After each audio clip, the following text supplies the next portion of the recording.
Are you willing to live in the world that your policies create? If not, then maybe somebody else will have to step up to that. This isn't about shaming, it's about accountability and alignment. The system will improve when decision makers have skin in the game. Public is being asked to accept delays, short staff services, and ration care, but our politicians can sidestep all of that with private cover. That gap is growing, and I don't think it's acceptable. This isn't punitive. It's a leadership standard. We're not asking them to be martyrs. We're just asking for some level of moral alignment. If it's not good enough for their loved ones to use a public system, then it's not good enough, and they should not be okay with that.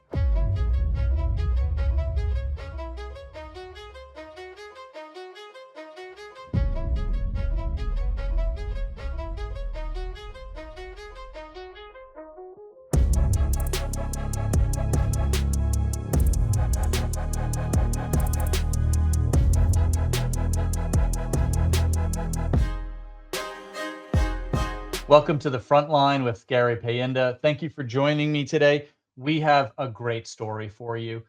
This one is about Marcus Lee. He's a doctor, an interventional cardiologist, who is the lead author of a collaborative, collective open letter to government. In it, he pushes for this idea of skin in the game, that our politicians would be subject to the same sorts of limitations and experiences at our hospitals in the public sector as the rest of us, as the rest of New Zealanders.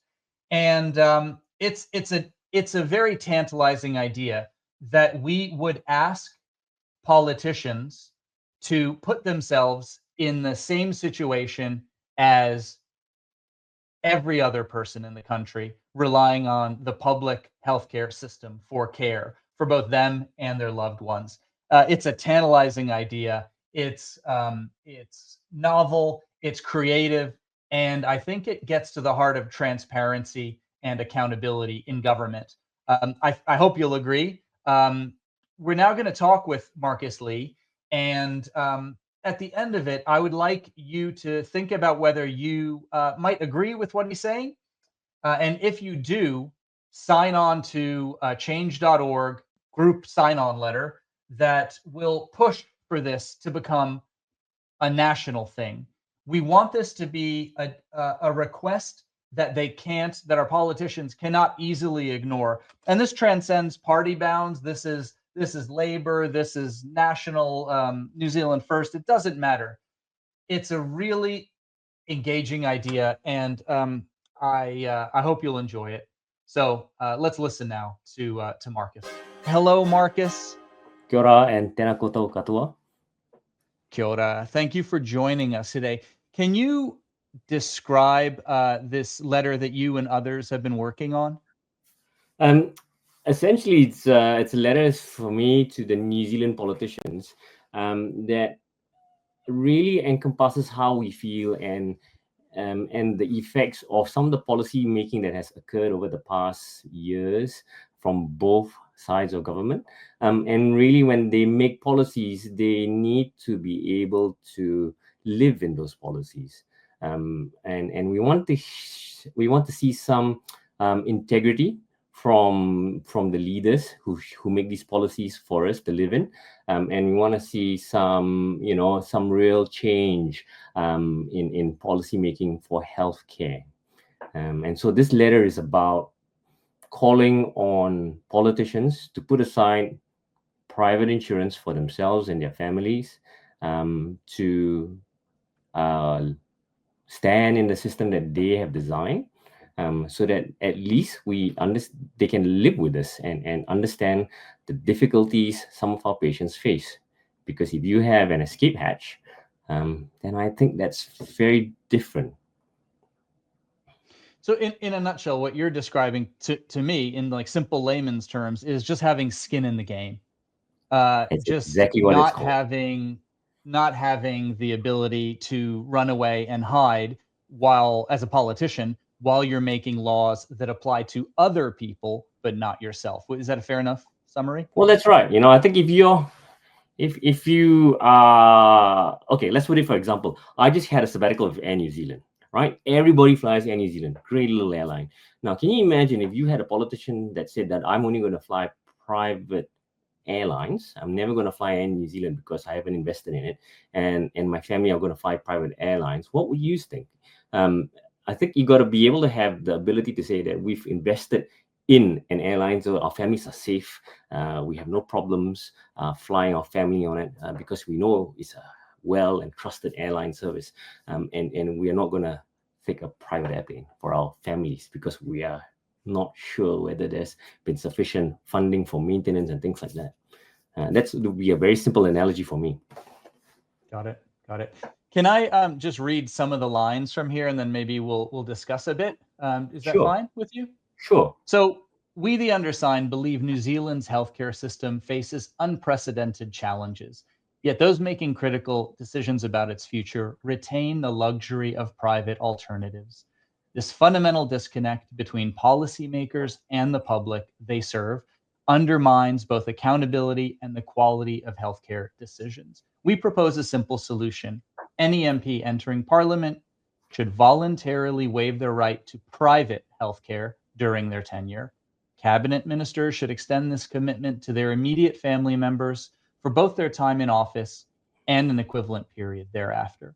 So right there, that sums it up pretty well. That's just what you said. It's skin in the game. How did you come up with the idea for this? Like, has this been done elsewhere? Where did you come up with it? It's never been done elsewhere. I think it came up during the first time the consultants went on strike back in 2023. And I was very frustrated with the fact that we were not getting anywhere with the huge differential in salaries that Australia was offering, and we seem to be so far behind. But it's progressed from then to a more concrete examples of harm in public healthcare, just because we're just so underfunded. If you look at the M&M reports that are coming out, and every time there is a significant event, it's a system issue. And at some stage, you've got to think about how do you fix the system rather than saying it's an individual's problem. Right. So, And M&M, morbidity and mortality, right? For regular sorry, folks yes, out yes, there, just the injuries that happen to patients, correct. some avoidable, some unavoidable, and sometimes the deaths that happen to patients, and then analyzing them for how we can prevent them. Really, this is about patient safety as much it is about working conditions for staff or anything else. It seems. Um, Correct. the next line I'd like to read is politicians who claim this policy would be too expensive are really admitting they're comfortable providing substandard care to everyone else's families while protecting their own. Consider the questions this policy would force politicians to ask. Would I be comfortable with my child waiting 6 months for this procedure? Is this emergency department adequate for my elderly parent? Are these staffing levels sufficient for my family's safety? These aren't hypothetical concerns for most New Zealanders. They're daily realities. And are these daily realities? I obviously come from a position where I would say yes, but please give me your perspective. Are these daily realities? Absolutely. We patients wait months to get seen in a cardiology clinic, where there's an overdue list to get seen. We're doing pretty well nationally in terms of capacity for certain procedures in cardiology, but throughout New Zealand, some people wait 21 days for an angiogram. People wait a year for surgery after being diagnosed with a cardiac problem that requires cardiac surgery. I've Yeah, just so an received. angiogram looking at the heart to see if there's something that needs to be unblocked, trying to Correct, prevent people at high risk from having a big heart attack or dying, right? correct. That's what I we're mean, talking about. We're talking about waiting lists, not for fun or idle or trivial things, but sometimes for cancers, right? We're hearing it from the oncologists. not In hips, your knees, or case, cataract, right, as right. the Which minister said. We've got Which is real what Simeon challenges. Brown, the health minister, has said. He wants to ultimately privatize all elective procedures, put them out there for profit to the private sector, but not something that will ultimately help the kind of patients you're talking about. If the ministers have skin in the game, they would have to find capacity within the public sector so that if anything happened to someone in their family, they would be comfortable that that someone will get that same level of care they would expect in the private sector in some ways, and stop this merry-go-round of, oh, we'll transfer the patient outside. I think the focus has shifted over the years to just let's be as cost efficient as possible, to the point that there's no fat left in the system. All that's left is just we're so bare bone that the bones are under pressure now. They're going to crack.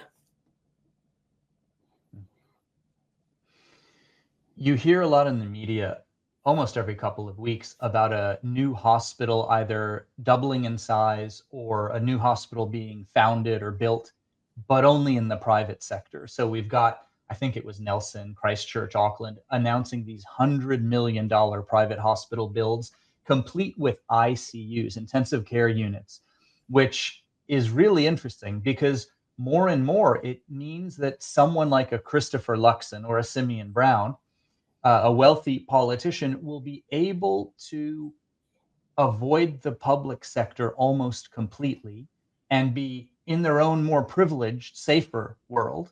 At the same time that, 60, in some cases, 60% of the money for these private hospitals part of their budget comes from the public sector. So a transferal and shift of money out of public into private. So these are thriving times for privates, and I think this is kind of where you're going as well. Like this doesn't bode well for where we'll be as a nation 2 years from now. I don't actually have strong opinions about public partnerships. I haven't actually thought about it in depth, but I guess the current issue for me is that if you're going to shape the system, you stand in it. If you're the architect of the building, you should be comfortable that it's going to be safe for you and your family. There's no Right. point in designing a building and then staying somewhere else because there were budget cuts, and we trimmed a couple of bits and pieces, and we were very efficient in designing this building. And so I think that if you're going to be a leader, particularly when you are the ones in charge of budgets, then you should be able to stand by the people that the budgets affect and say, okay, this affects me as well. I think that shows a level of integrity that we never seen a politician have. And I think this might push policy making to be at least transparent, so that, and fair. That's the most important part. I think it's got to be transparent and fair, so that what we know, that it affects them as well. Because right now, I'm not sure how it affects politicians, because I'm sure they all have some level of private healthcare cover. Yeah, I've often wondered as I see patients who might have been waiting 3 or 4 or 5 or more hours to be seen by a doctor in an emergency department, um, some of whom might be quite sick. I've always wondered, would that ever happen to one of our MPs, to one of our cabinet ministers, our members of parliament? And the reality is, they won't end up waiting for 5 hours in a waiting room. They would get preferential service, or they would not be in that waiting room to begin with. They wouldn't be, like, a quarter of the country can't get in to see a GP in a safe fashion right now. But that layer of leadership is insulated from all of the problems and shortages and understaffing. So I think it's wonderful. Now you've put this out for other healthcare professionals to look at, read, and sign, or at least a small selection of them. And many of us have signed on because we intuitively believe in this. We want transparency and fairness in healthcare, and we don't want hypocrisy in our politicians. Have you had a good response from Yes, people on yes. this one?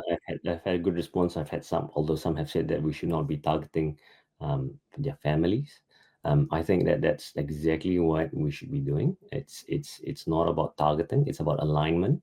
It's about making sure that our families who are also exposed to those same pressures in the healthcare system um, feel there is literally some skin in the game. They're going to have the same issues. They're going to have to deal with those same issues. It's not about shaming. It's about accountability. It's about alignment. And I think when we see the strain in the public hospitals on a daily basis, we talk about the shortages in staffing. We talk about the delays. We talk about burnout. We talk about infrastructure that's falling apart. We want the people who make those decisions to live in that same reality. So when you get admitted to a hospital as an MP, hopefully you don't, but if you do, then at least you'll understand what it feels like, because sometimes there's sewage coming down the walls, there's rain coming down the roof, and those things that we know are inherent in our healthcare system. You'll see people stacked outside ED trying to get in. It's busy and everyone's doing their best. But if you're insulated because you're not there, it's not a problem that you want to worry about, then let's make it a problem that they should worry about. Absolutely. I think you will have huge support, not just from healthcare staff, but from patients and their families, uh, members of the public. Like, what's good for the goose is good for the gander. What's good enough for our patients should be good enough for a minister of health. Um, and if we were to get Simeon on board with this, Great. think of how fast things would improve and change. When he has some skin in the game, we, I think, could be much more confident that things would get dealt with. And, So, and it should be, I yeah, think it should be wonderful. bipartisan. It should be all parties, because what's going to happen is that Yep, somebody will sign up for this and go, all right, this is what I'm going to do. And somebody else will come into power and go, all right, now that was them. That's not us. And then any progress that is made is lost again. So I think absolutely. it's almost got to be a permanent thing. You can't have someone who's just going to sign up temporarily. And that's why I think if you're a cabinet minister, you got to be able to live those decisions for the same time afterwards. Because if you've been there 10 years and you haven't done anything, and you can just walk away and not worry about the decisions that you've made, that's wrong. You got to be able to live those decisions that you've made permanently the same time as we have. Absolutely. Um, I think this has the potential for going national and becoming huge. So, are you interested in this being more than just doctors and nurses signing up? Like, is there going to be a phase where healthcare workers from around the country can sign this, we or patients in Fano? we on that letter, we've got a couple of nurses who feel very strongly about it, and we've had an advanced paramedic who's also signed up to it. And I think that's just shows how they feel about the system that is broken. It's not in crisis anymore. It's broken. And we need to really have a really difficult conversation as a nation, how healthcare is funded. It's growing. We've got an aging population, and healthcare costs are increasing exponentially. How do we want to fund this? At what level do we say that we need to uh, uh, have a very mature, open conversation about what we're going to fund, and how we're going to fund it? I think those are the concerns that I have. Yeah, sure. Fiscally, this is going to be challenging, but that's great, because it really, really does open up other aspects of what ministers should be thinking about when they implement policies. Absolutely. No, this is so novel and so cool, that yeah, it could become sort of a new way we operate with transparency and without hypocrisy in government. Yeah, it's a tall order to change the status quo, but Well, I I think thank you for giving us a push in the right direction.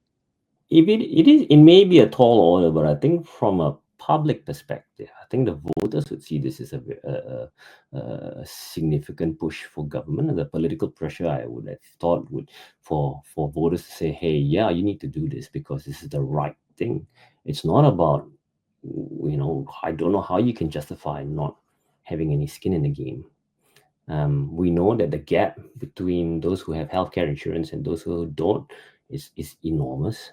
And I think that if the only thing that a person who has private healthcare insurance should be a better bed, a better room, and a better food. But the care should be the same. That's what I think a private insurance should have. And I think public healthcare has better care if it's funded properly. Absolutely. Yep. There's a lot of literature out there that supports it being the cheapest, most cost-effective form of care, with better numbers in terms of complications and better results in terms of outcomes. So it would be a beautiful thing if we just invested in our public services, and allowed doctors like yourself and nurses to just get on with the work. Like, we That's just right. want to do the work. That's right. Just let us do the work. That's Yeah, wonderful message. If patients want to sign on to this, maybe we can think about a way of making a bigger an ability to sign on more widely and commonly. And yeah, I mean, this could be, hopefully this will be a big national thing that you've started. But we'll see. Even if it's a small one, I think it sends the right message. I mean, at some stage, maybe we should extend the invitation to the Board of Health New Zealand. I mean, if you're going to make decisions about the system, you got to have the courage to live in it. No private shortcuts, no back doors, just the same hospitals, clinics, and queues as the rest of us. I mean, that would be something that would be amazing, wouldn't it? If the Board of Health New Zealand, including the chair of it, would say, all right, I forgo my private healthcare, I will be like the rest. That would be great. Essentially, for me, this is a test of leadership, right? Are you willing to live in the world your policies create? If not, then maybe somebody else needs to take charge. Wow. Skin in the game in politics. Wonderful. I applaud you, Marcus. Thank you for doing this. Thanks for coming on the front line to talk about it. And yeah, I look forward to what the response will be from people in power. I hope they'll embrace it. I hope they will understand that this is how you could get change performed more quickly and more earnestly. So yeah, good on you. Any final words? Anything you want to say, or have we covered most of it? I think we've covered most of it, and thanks very much for having me here. Well, that's a wrap for us here at the front line. I'm Gary Payenda. I thank you for joining in today to listen to cardiologist Marcus Lee talking about accountability by politicians in government. And if it's hopefully giving you some food for thought, and you might want to check out the actual open letter that all of these healthcare professionals have signed. We'll have a link to it in the show description. And we will have a link to change.org, where you too can become a signatory if you back this idea of our politicians having some skin in the game. See you next time.